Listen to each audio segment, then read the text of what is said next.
17 araw na lang, Pasko na. Kanya-kanyang tema ng Christmas displays ang handog ng ilang lugar sa bansa, maging sa abroad, na talagang magpaparamdam sa iyo ng Christmas feels. Silipin yan sa aking report.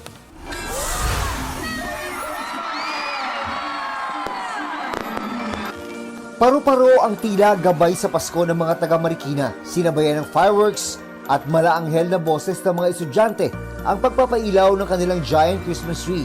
Busog ang mata, tenga at tiyan, dahil ikaw ang magsasawa sa dami ng kainan.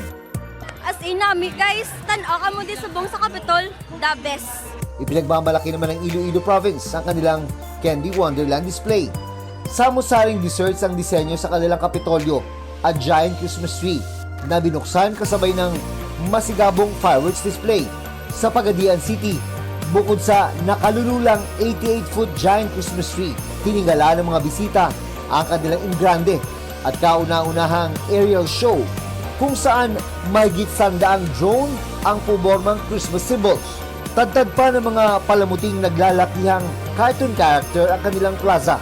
Full of festivity naman ang German Christmas market sa Shanghai, China. Pinipilahan ang mga kakaibang hugis ng cotton candy, carnival ride, at samut-saring snow globes.